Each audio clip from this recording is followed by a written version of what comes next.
আইসিসির কোনো ইভেন্ট বা এশিয়া কাপ শুরুর আগে থেকেই নানা আলোচনার সরগরম থাকে। তবে 2026 টি-20 বিশ্বকাপ শুরু হতেই না হতেই যে নাটকীয় ঘটনা ঘটছে তা যেন থ্রিলার মুভির গল্পকেও ছাড়িয়ে গেছে। বাংলাদেশকে আনুষ্ঠানিকভাবে বিশ্বকাপ থেকে ছেঁটে ফেলার পর পুনরায় টুর্নামেন্টে ফেরানোর চিন্তা ভাবনা করছে আইসিসি। বাংলাদেশের ফের বিশ্বকাপে খেলার সম্ভাবনা নিয়ে গত রাতে ভারতীয় সংবাদ মাধ্যম হিন্দুস্তান টাইমস একটি প্রতিবেদন প্রকাশ করেছে। নাম কেটে ফেলার পর লিটন দাস, তানজিদ হাসান, তামিমদের বিশ্বকাপে খেলার সম্ভাবনা জোরালো হয়েছে মূলত পাকিস্তানের বর্জন নাটকের কারণে। আইসিসির এক কর্মকর্তা হিন্দুস্তান টাইমসকে বলেন, যদি পাকিস্তান বিশ্বকাপ বর্জন করে তাদের পরিবর্তে বাংলাদেশকে সুযোগ দেওয়া যেতে পারে। বাংলাদেশ তখন এই গ্রুপে পড়বে এবং সবগুলো ম্যাচ শ্রীলঙ্কায় খেলবে, সেটা বিসিবি আসলেই চেয়েছিল। সেক্ষেত্রে লজিস্টিক চ্যালেঞ্জ কম থাকবে। আইসিসি 24 জানুয়ারি বাংলাদেশের পরিবর্তে স্কটল্যান্ডকে নিয়ে বিশ্বকাপের নতুন সূচি ঘোষণা করেছে।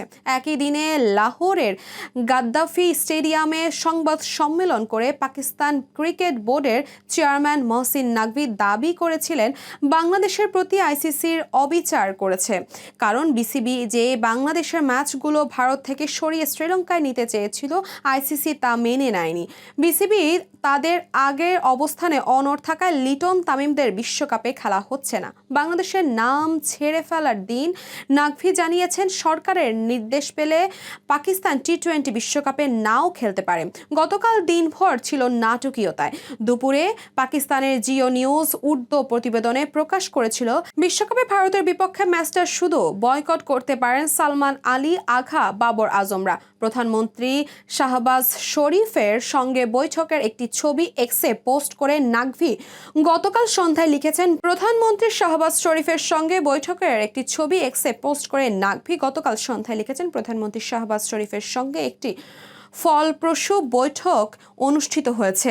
আইসিসি বিষয়ক সর্বশেষ পরিস্থিতি তাকে অবহিত করা হয়েছে এবং তিনি নির্দেশ দিয়েছেন সব ধরনের বিকল্প খোলা রেখে বিষয়টি সমাধান করতে হবে। সিদ্ধান্ত হয়েছে চূড়ান্ত সিদ্ধান্ত আগামী শুক্রবার অথবা পরবর্তী সোমবার নেওয়া হবে।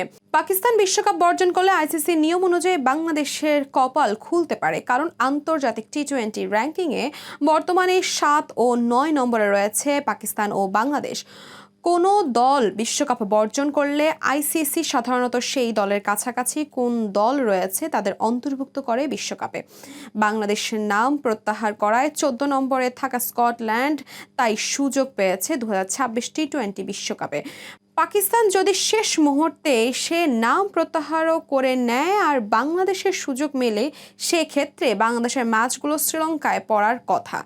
তখন দেখা যাবে আইসিসি কি করে। পাকিস্তানের বদলি হিসাবে বাংলাদেশকে এই গ্রুপে না দিয়ে ভিন্ন কোনো নিয়মও চালু করতে পারে ক্রিকেটের নিয়ন্ত্রক সংস্থা।